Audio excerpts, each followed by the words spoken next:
এই 10,000 টকাটো আমি ভাল কামত ব্যৱহাৰ কৰিম এতিয়া ভাল কাম মানে কি মই তিনিটা ৰাস্তা আপোনালোকক দেখুৱাব খুজিছো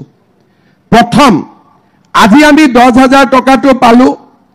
10,000 যদি আমি গ্ৰুপৰ একাউণ্টত দি দিও আমাৰ 1 লাখ টকা হ'ব আৰু 1 লাখ টকা দি আমি গ্ৰুপটো সুন্দৰ কৰি চলাব পাৰিম আৰু এটা গ্ৰুপৰ বেংক একাউণ্টত যদি 1 লাখ টকা থাকে বেংকে তেওঁলোকক লোন দিবৰ কাৰণে কোনো চিন্তা নকৰে এইটো হল প্ৰথম পৰামৰ্শ দ্বিতীয় বুলে নহয় আমি গ্ৰুপত নিদিও কাৰণ আমাৰ গ্ৰুপৰ একাউণ্ট বেলেগে আছে আমি নিজে খৰচ কৰিম কোনো আপত্তি নাই মৌমাখি তাঁতশাল আমাৰ পিঠা পনা বা মুৰ্গী গাহৰি আমি যি ব্যৱসায় কৰো মাত্ৰ 1 বছৰ পিছত সৰকাৰ যেতিয়া আপোনালোকৰ ওচৰত আহিব আপোনালোকে দেখুৱাব লাগিব যে এই 10,000 টকা আমি এই ধৰণে ব্যৱহাৰ কৰিছিলো তৃতীয় বুলে মই নিজেও কৰিব খোজা নাই গ্ৰুপতো দিব খোজা নাই কিয় যে মোৰ ঘৰত বা হাজবেণ্ডৰ ইতিমধ্যে এটা ব্যৱসায় আছে কাৰোবাৰ দোকান আছে কাৰোবাৰ ট্ৰেক্টৰ আছে কোনোবাই সৰু খুৰা ব্যৱসায় কৰিছে হাজবেণ্ডৰ ব্যৱসায়তো যদি এই 10,000 টকা দিয়ে আমাৰ কোনো আপত্তি নাই তাৰ মানে তিনটা ৰাস্তা ঘৰৰ ব্যৱসায় দিয়ক বা নিজে ব্যৱসায় কৰক নহলে গ্ৰুপত দিয়ক এই তিনিটা কামৰ যিটো কামে আপোনালোকে কৰে আমি আপোনালোকক অহাবাৰ 25,000 টকাকৈ আমি আপোনালোকক দিম আৰু তেনেকৈ লাহে লাহে 8 লাখ লাখপতি বাইদেউৰ পৰা আমি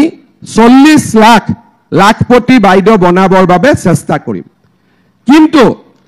এই যে 10,000 টকা আমি পালো অলৰেডি আমাৰ ঘৰত তিনটা সন্তান আছে বুলে ইয়াৰ মাজতে 4 নম্বৰ বাচ্চাটো হৈ গল মই খুদিলো কেনেকে হল বুলে আল্লাহ দিলে বুলে ভগৱানে দিলে আল্লাহ কাকো বাচ্চা নিদিয়ে বাচ্চা হাজবেণ্ড আৰু ওয়াইফৰ মিলামিছাতে হয় আল্লাহ কোনো ওপৰৰ পৰা নিদিয়ে দিয়ে নেকি সেই কাৰণে যি সকলে আল্লাহক দোষ দিব বা ভগৱানৰ কথা কব তেওঁলোকে নাপাব তিনটালৈকে ঠিক আছে নে দুটা কব লাগে মই তিনটা কৈ দিছো যে যি নহক কিন্তু তিনটাৰ ওপৰত যদি আকৌ আমাৰ এই বছৰটোৰ ভিতৰত আকৌ বুলে আমাৰ ঘৰত বাচ্চা হল তেতিয়া বাচ্চাক সামনে ব্যৱসায় কৰিম তেতিয়া আমি কম যে বাচ্চাৰ যেহেতু জন্ম হৈছে বাচ্চাটোক ভালকৈ চোৱা চিতা কৰক এতিয়া ব্যৱসায় কৰাৰ দৰকাৰ নাই হয় না নহয় বাচ্চাটো জন্ম দিলেতো ঘৰত ভাল কৰি চাব লাগিব নহয় আৰু 1 বছৰতো বাচ্চাক গাখীৰ খুৱাব লাগিব যত্ন ল'ব লাগিব সেই কাৰণে এই বছৰটোৰ মাজত আৰু এটা বাচ্চা হ'ব নালাগে আৰু আল্লাহক দোষ দিব নালাগে ঠিক আছে এইটো হল মেইন কথা ইয়াৰ পিছত আপোনালোকে এই 25,000 টকাও পাব আৰু 50,000 টকাও পাব কিন্তু ইয়াৰ মাজত আৰু এটা চৰ্ত আছে 25,000 পাবলৈ আকৌ বিজেপি চৰকাৰো হ'ব লাগিব নে নাই বিজেপি চৰকাৰ হ'ব নে নহব ঠিক আছে এতিয়া মই আৰু কেইটামান কথা কৈছো এই মহিলা উদ্যমিতা আঁচনিৰ লগে লগে আমাৰ যত্ন যে আমাৰ অসমৰ দৰিদ্ৰ আৰু মধ্যবিত্ত পৰিয়ালবিলাক অকণমান যাতে তেওঁলোকে শান্তিত আৰু অকণমান যাতে কষ্ট নোপোৱাকৈ থাকিব পাৰে অহা 17 ছেপ্টেম্বৰ প্ৰধানমন্ত্ৰী নৰেন্দ্ৰ মোদী ডাঙৰীয়াৰ উপজা দিন এই 17 ছেপ্টেম্বৰ তাৰিখে আমি অৰুণোদয় আঁচনিৰ 3য় সংস্কৰণ আমি পুঁজি বেংকলৈকে প্ৰেৰণ কৰিম ইয়াৰ লগত অৰুণোদয় লগত এইবাৰ আপোনালোকৰ ঘৰত আমি এখন ফৰ্ম দিছো গেছৰ ফৰ্ম পাইছে না নাই আপোনালোকে জুনে পোৱা নাই তেওঁলোকে সুধি ল'ব আৰু 17 তাৰিখৰ আগতে আপোনালোকে ফৰ্মো পাব কোনে পাব যাৰ পৰিয়ালত অৰুণোদয় আছে তেওঁলোকে এটা গেছ যদি মাহত কিনে বা 40 দিনত কিনে 45 দিনত কিনে গেছটো কিনাৰ লগে লগে তেওঁলোকৰ একাউণ্টত আৰু 250 টকা জমা হৈ যাব 1250 অৰুণোদয় হল লগত আৰু 250 টকা গেছ কিনাৰ নামত হল তাৰ মানে জুনে গেছ 550 টকাত কিনে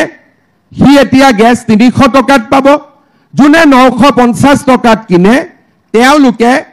আমি হিসাব কৰিলে 700 টকাত পাব ইয়াৰ লগতে